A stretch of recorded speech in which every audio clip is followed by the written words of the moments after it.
Welcome to data analysis in Excel. Excel is one of the most used and popular tools for data analysis as well as business intelligence. It is widely used in every industry by almost every team of analysts. And as Excel is broadly available and is probably familiar to you already, it is a great starting point for our learning journey with data. This course will cover how we can reshape, transform, analyze, and visualize data to become highly efficient in working with any data in Excel. We will focus on analyzing and transforming data with functionality from the ribbon in Excel. We'll review common Excel functions that can help us with our analysis and transformation of data. We'll look at how we can reshape and structure our data, preparing for and conducting a more robust analysis with Excel tables and pivot tables. And we'll explore some features of modern Excel, supercharged data analysis with linked data types, dynamic arrays, and ideas in Excel. Data analysis in Excel is part of CFI's Business Intelligence and Data Analyst Certification Program. This course provides the necessary skills needed for our later business intelligence and Excel-based courses. Let's get started. In this chapter, we will look at some common ways to analyze data in Excel. We will use a combination of features, from buttons on the ribbon to popular Excel functions. We will go through a few different examples to see how we can do a few different things. We'll look at how we can sort and filter our data, how to apply conditional formatting to our data to help communicate insights more clearly. We'll use some popular Excel functions for conditional logic and mathematical formulas. And we'll also see how to create our very own functions, specifically for our analysis. By the end of this chapter, we will have a better understanding of the suite of analysis tools available to us in Excel and how each of them can help us with our analysis. Let's get started. Let's start to analyze our data in Excel. Here is the example dataset that we'll be working with for the next few lessons. We have columns that specify the category, product, and store of a particular item. We have additional numeric columns that indicate the volume, price, and cost of those items as well. A common part of exploratory data analysis is sorting and filtering our data. This is also a basic way to provide some initial insights, as we can quickly see products or stores in order. Let's start by sorting the store column here. I can click on the column and then navigate to the Sort and Filter button here. This is located in the Editing section of the Home tab on the ribbon. From the drop-down, I can select Sort A to Z, or alphabetically. And we can see now all of the data in these columns is sorted in ascending order by the value of the store column. For the other data to change with the store column, as we've seen happen here, it has to be a continuous range of data. If there is a space between, say, the cost column and the rest of the data, I'll insert one here, and then we sort the store column, this time Z to A, we see that this cost column does not update. All of this data sorts properly, but the cost column does not. And now, the incorrect cost values are associated with the rows in the rest of the data. I'm going to undo those last two steps. We can sort numeric columns as well as text columns. I can sort this product column in descending order, from largest to smallest.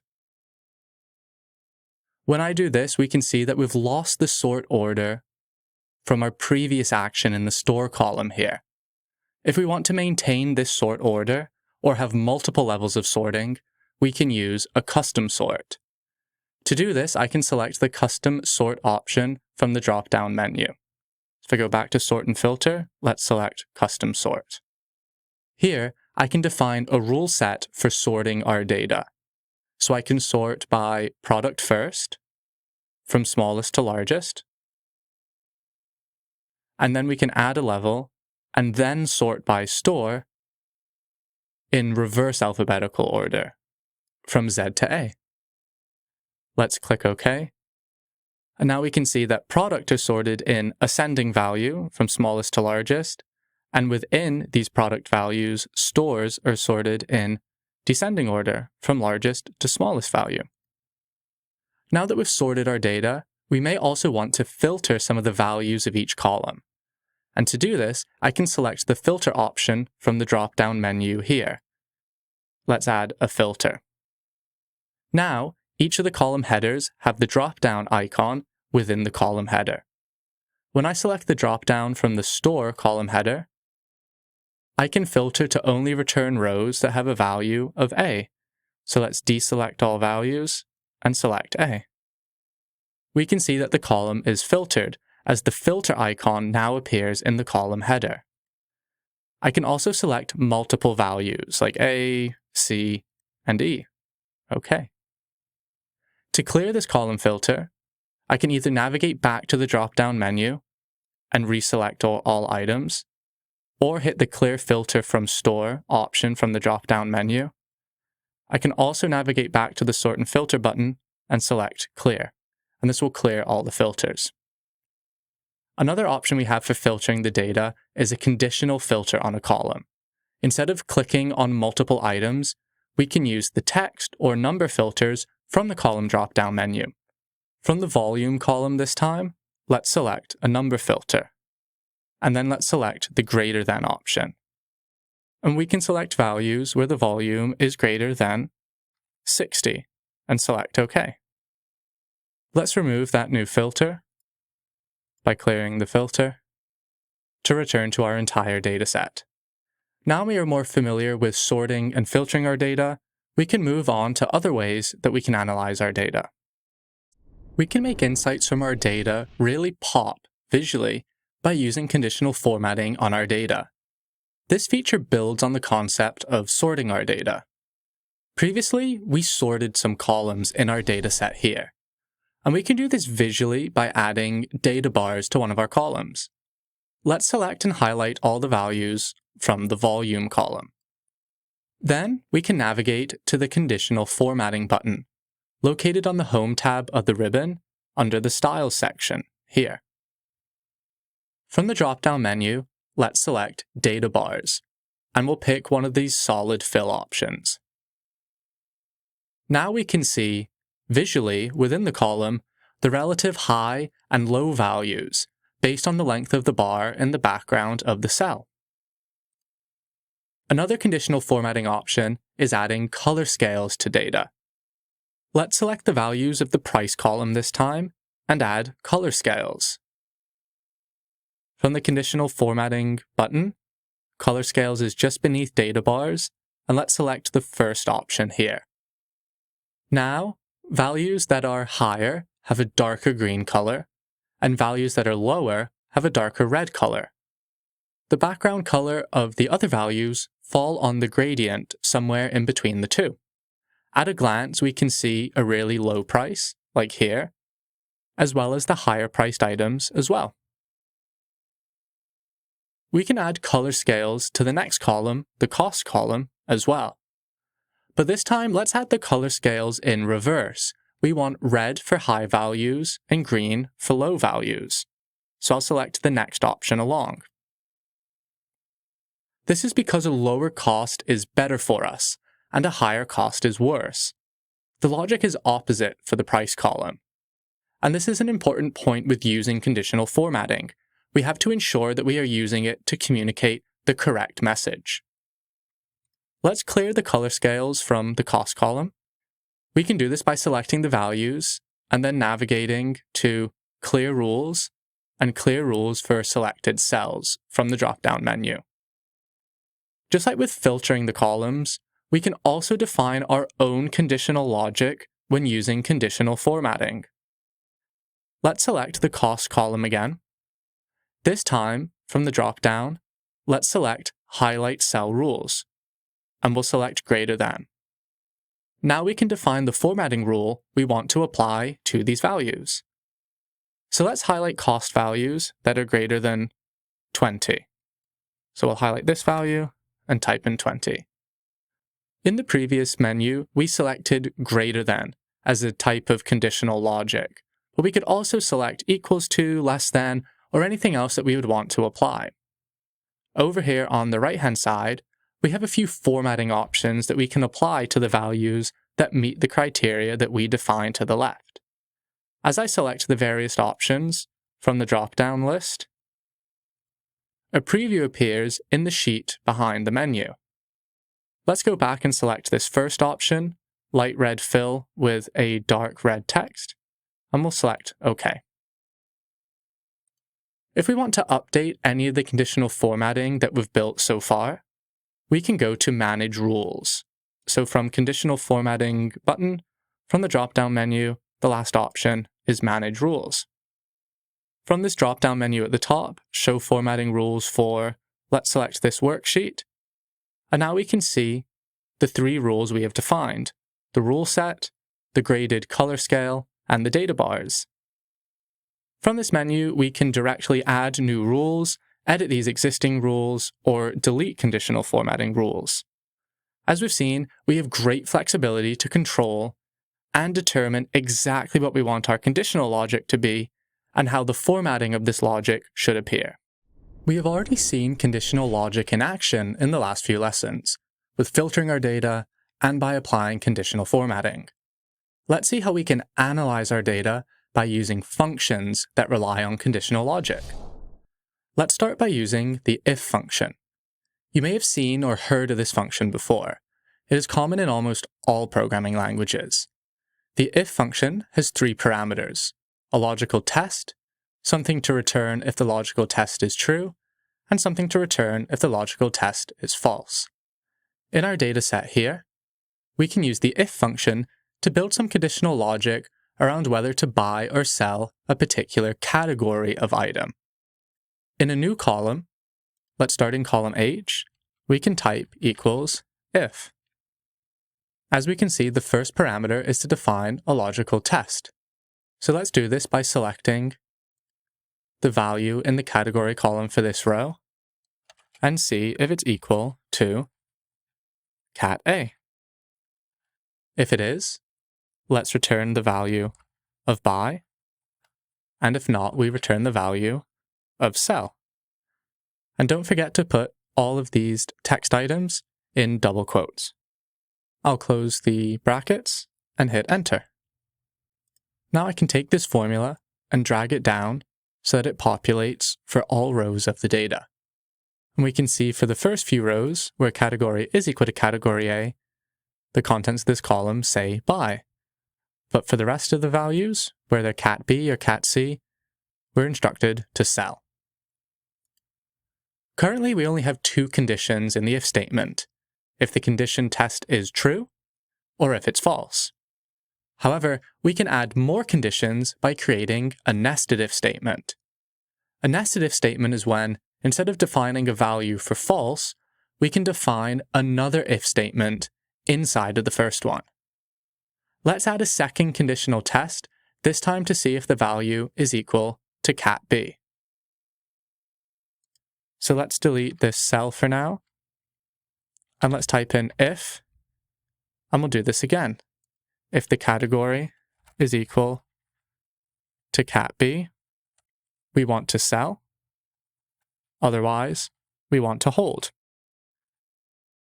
I need to close both sets of brackets because we have 2 if statements, so I'll accept this correction.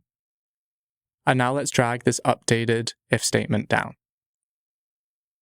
And now we have some different instructions. The first few cells are buy, the next few are sell, and then we have hold.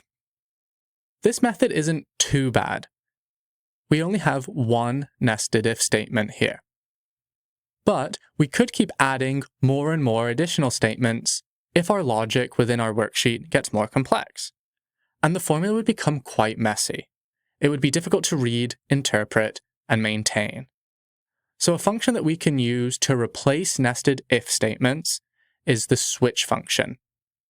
Here, we define an input, and then matching pairs of result and output. In our example, let's use the switch function here. The input expression is the value of the category column. Then we define matching pairs of result and output. So the result is the possible values of a column, like category A and category B. So let's type in cat A. And the matching response, if the value is category A, is buy. And then we can move on to our next option. If the value is category B, we want to return the value of cell. Otherwise, if the value of the category column is not cat A or cat B, we want the instruction to hold. And this becomes essentially the default value. Let's close the bracket and hit enter. And we can drag the formula down. We get the same output as our nested if statement, but when we click into the cell to see the formula, we can see that the syntax is much more clear. We see the single input and the matching pairs of values and results output. So far, we have defined the conditional logic based on a single value.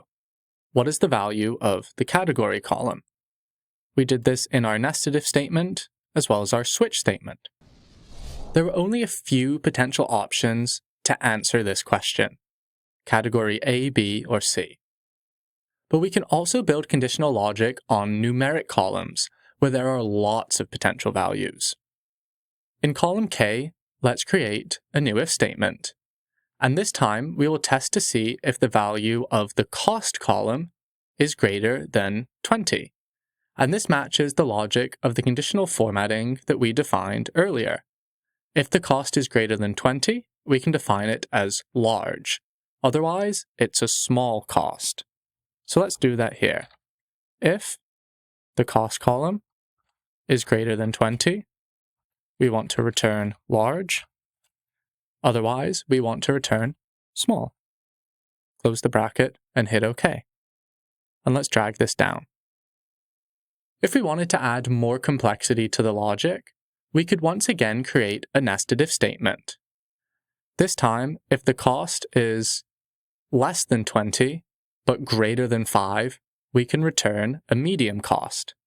So let's update our if statement once again. We'll add another if. The cost is greater than 5. It's a medium cost. Otherwise, a small cost. And we can drag this down once again. So once more, this method is not ideal. If we needed to add more thresholds, the nested if statement would get very messy, difficult to read and maintain. A function we can use to replace a nested if statement like this is the ifs function. The ifs function allows us to define multiple criteria and results. Let's start to build this formula in the next column here. Type in equal ifs this time, so IFS, and we can define our logical test. So if the cost is greater than 20, we want to return large. Then we need to define our next logical test. If cost is greater than 5, we want to return medium cost. One difference is that we also need to define a final test and value to return, rather than a leftover value if no tests are met. In this case, since small is returned for all values greater than 0, let's type in cost greater than 0 is equal to small. Our leftover value could be if cost is less than or equal to 0, we can return error because we don't expect any 0 or negative cost for any of our products. I could also use the value of true as the last test, a condition which all remaining values will meet, and then the ifs function will be satisfied. But let's explicitly define this last test here.